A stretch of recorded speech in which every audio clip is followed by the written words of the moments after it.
계십니다. 주께서 오가는 길 오가는 길을 주께서 주시고 인도하여 주시고 주의 성령 충만함을 허락하여 주시옵소서. 아버지 말씀 전할 때나 움직일 때에 하나님께서 그 입술에 주의 말씀을 다해주시고 은혜를 다하여 주시되 오가는 길 가운데 오직 주님께서 다해주시고 주님께서 함께하여 주시고 주의 뜻뜻심을 오갈 수 있도록 도와주시고 오늘 발걸음도 주께서 지켜주시고 도와여 주셔서 무사히 예배를 드리고 올 수 있도록 주님 도와주시옵소서.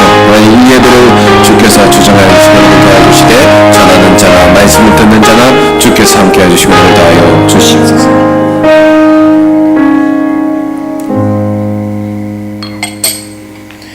하나님 감사합니다. 하나님께서 이 예배를 주장하여 주시고 하나님의 선하신 뜻을 온전히 이루어 주시옵소서. 예수님 이름으로 기도합니다. 아멘. 하나님 말씀 보겠습니다.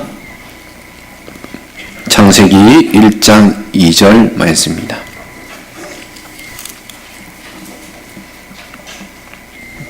창세기 1장 2절 말씀입니다.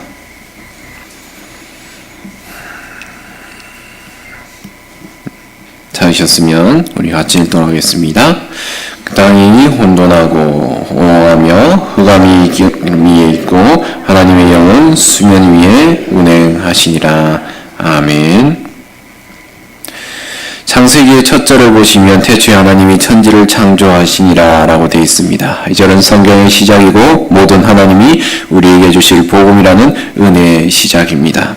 오늘 본문 말씀 앞서 1절과는 이어지진 않습니다. 그러나 하나님의 창조 역사가 계속되고 있음을 보여주고 있습니다.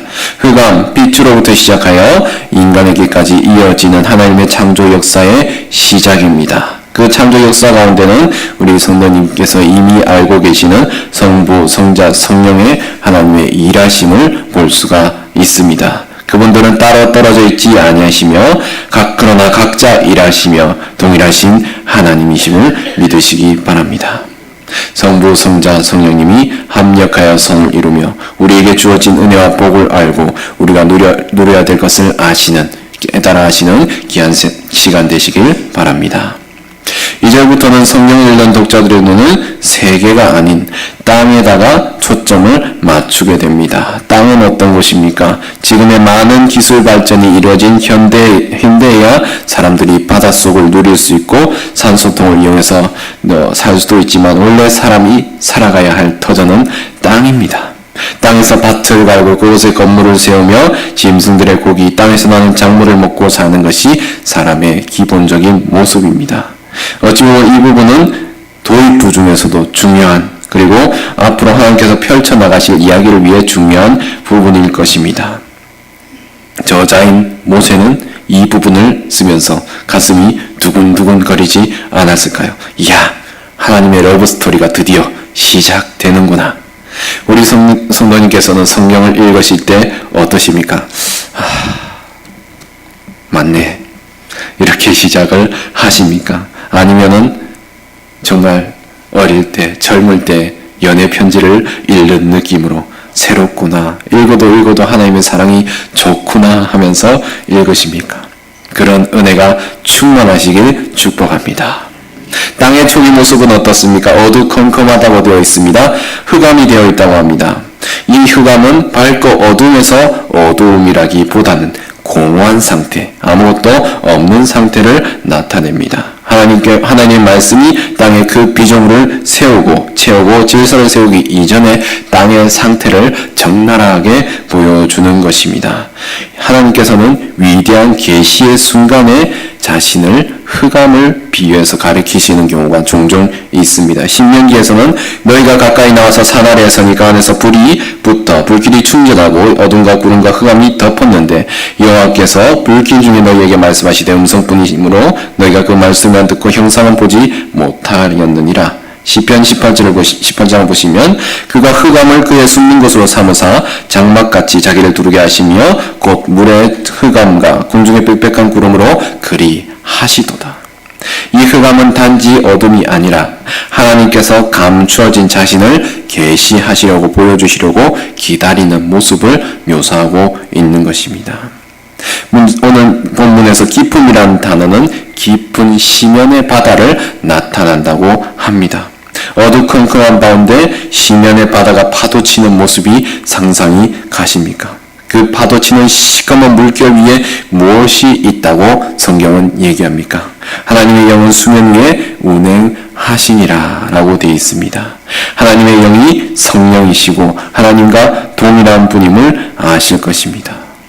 그런데 여기서 고민되는 것이 하나님의 영이 왜 아직 혼돈의 그런 창조가 온전치 않은 채 있는 땅 위에서 운행하고 계셨을까?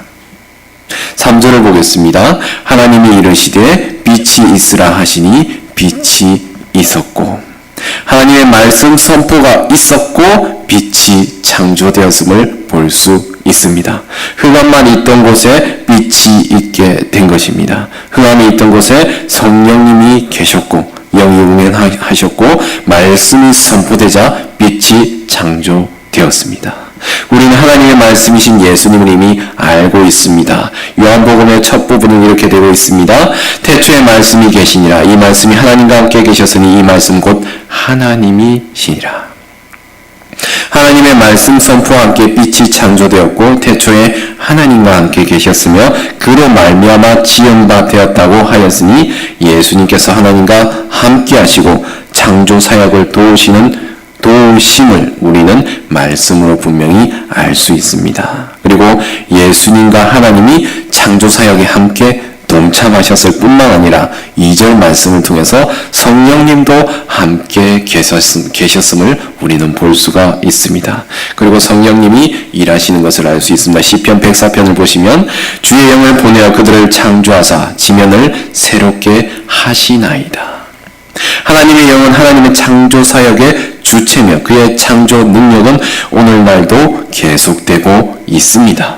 하나님의 영은 모든 피조물에게 생명을 주십니다. 만약 하나님께서 피조물에게 그의 영을 거두실 때 그 생명은 그치게 될 것입니다. 하나님의 영이 하신 일은 성경 곳곳에 있습니다. 사도행전 2장 4절에 그들이 다 성령의 충만함을 받고 성령이 말하게 하심을 따라 다른 언어들로 말하기 시작하니라. 에스겔서를 보시면은 주 여호와께서 이 뼈들에게 이같이 말씀하시기를 내가 생기를 너희에게 들어가게 하리니 너희가 살아나니라. 이에 내가 그 명령대로 대언하였더니 생기가 그들에게 들어가매 그들이 곧 살아나서 일어나 서는데 극히 큰 군대더라. 성령의 충만함으로 다른 언어로 말하게 되고 또 하나님의 말씀에 대언케 하여 군대를 만드심을 볼 수 있습니다. 요한복음에 보시면 3장에 보시면 예수께서 대답하여 이르시되 진실로 진실로 내게 이르노니 사람이 거듭나지 아니하면 하나님의 나라를 볼 수 없느니라. 니고데모가 이르되 사람이 늙으면 어떻게 나을 수 있사옵나이까? 두 번째 모태에 들어갔다가 날 수 있사옵나이까? 예수께서 대답하시되 진실로 진실로 내게 이르노니 사람이 물과 성령으로 나지 아니하면 하나님의 나라에 들어갈 수 없느니라. 하나님의 영으로 말미암아 삶이 거듭남을 말씀하고 계십니다. 창세기 오늘 9절에서 운행하다라는 말은 마치 새가 그의 새끼를 보호하고 먹을 것을 주기 위해 공중에서 떠서 날아다니는 모습을 연상케 하는 표현이라 합니다. 이제 머릿속에 그림으로 한번 그려보시길 바랍니다. 어두컴컴한 흑암으로 되어 있었는데 검푸른 깊은 바다의 파도가 일렁이는 지구, 아직 창조의 질서가 서지 않은 땅 전체를 성령님이 감싸 안고 있고 그 성령님을 향해 하나님의 말씀이 선포되고 그 말씀을 통해 성령님의 창조 사역이 일어나서 빛이 창조되는 모습 상상이 가십니까? 이로써 창조 사역 가운데 하나님의 삼위일체가 함께 합력하여 선을 이룬 것을 우리는 볼 수 있습니다. 여기까지 얘기하면 우리가 또 궁금한 게 있습니다. 그 멋진 하나님께서, 대단하신 하나님께서 천지를 말씀 한 번으로 짠 하고 만드실 수 있을 것인데 왜 흑암을 만들고 6일이나 걸쳐서 7일에 힘드시다고 안식까지 하셨겠습니까? 하나님이 실력을 발휘하시면 솔직히 우리가 갖고 있는 성경이 필요가 없을지도 모릅니다. 모든 이에게 바로 그 내용을 입력시키면 되니까요. 6일 내에 만들고 7일에 안식지 않으셨다면 우리는 주일이라는 기쁨을 누리지 못했을 것입니다. 하나님께서는 우리를 사랑하십니다. 그 사랑의 표현은 하나님의 능력을 조금씩 우리에게 보여주시고 그분의 능력을 제한하시는 것에서부터 시작되었습니다. 하나님께서 우리에게 하신 활동은 맨 처음부터 완전하게 하실 수가 있으셨습니다. 하지만 하나님은 조금씩 점진적인 과정을 통해서 그의 섭리, 그의 은혜, 보통 이런 것이다라는 것을 우리에게 조금씩 차례대로 보여주심으로 우리가 깨달아 알게 하시는 것입니다. 로마서 11장 33절에 이렇게 말씀하고 있습니다. 깊도다 하나님의 지혜와 지식의 풍성하며 그의 판단은 헤아리지 못할 것이며 그의 길은 찾지 못할 것이로다. 하나님의 뜻은 우리가 다 알 수 없지만 그것이 하나님의 사랑에 의해서 일어나는 것임을 아시길 바랍니다. 그렇다면 그 창조가 우리와 도대체 무슨 상관입니까? 하나님의 창조 사역은 그렇게 여기 앉아 계신 우리 성도님에게 은혜를 받기까지 와 있습니다.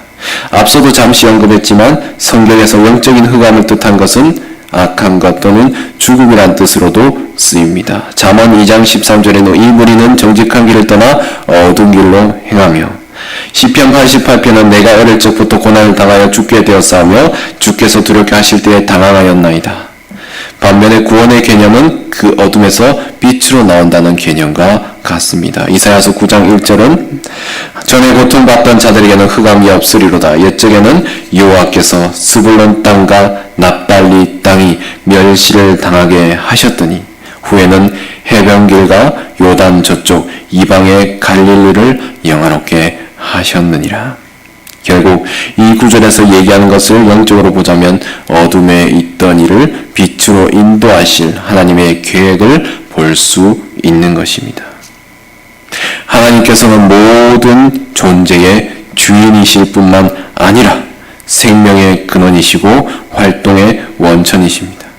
죽은 이를 다시 살리심을 받지 못한다면 영원히 죽을 수밖에 없을 것입니다.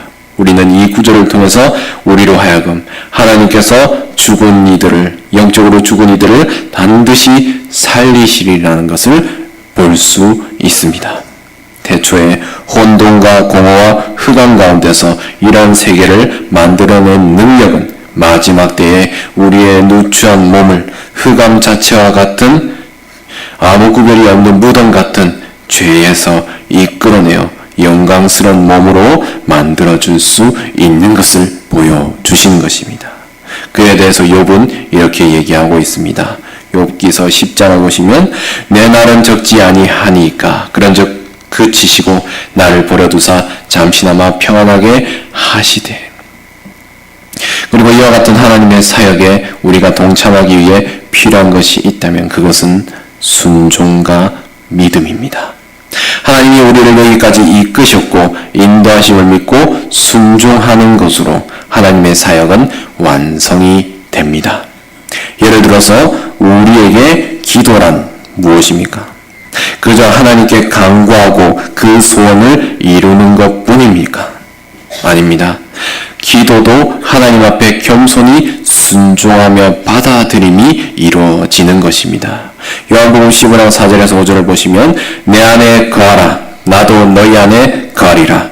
가지가 포도나무에 붙어있지 아니하면 스스로 열매를 맺을 수 없음같이 너희도 내 안에 있지 아니하면 그러하리라. 나는 포도나무요 너희는 가지라. 그가 내 안에 내가 그 안에 거하면 사람이 열매를 많이 맺나니 나를 떠나선 너희가 아무것도 할 수 없음이라. 우리가 우리의 주체로 살아가고 있다고 생각하지만 하나님께서 내 안에 계시지 아니하시면 우리는 아무 열매도 맺을 수 없는 존재입니다. 하나님의 영이 함께 하시지 아니하시면 하나님께서 우리를 도우시지 아니하시면 주 예수 그리스도의 십자가의 보혈의 능력 즉 죄사함이 없으면 우리는 죽은 죄인인 것입니다.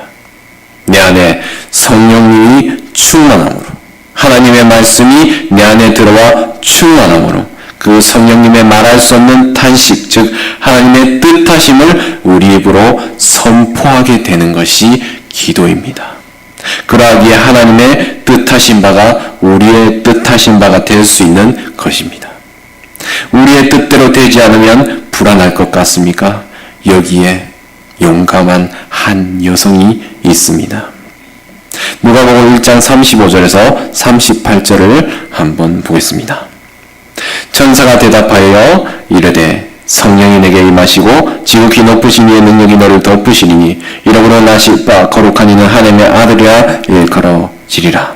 보라, 내 친족 엘리사벳도 늙어서 아들을 배었느니라. 본래 임신하지 못한다고 알려지니가 이미 6달이 되었나니 대저 하나님의 모든 말씀은 능하지 못하심이 없느니라. 마리아가 이르되 주의 여종이오니 말씀대로 내게 이루어지이다음에 천사가 떠나가니라.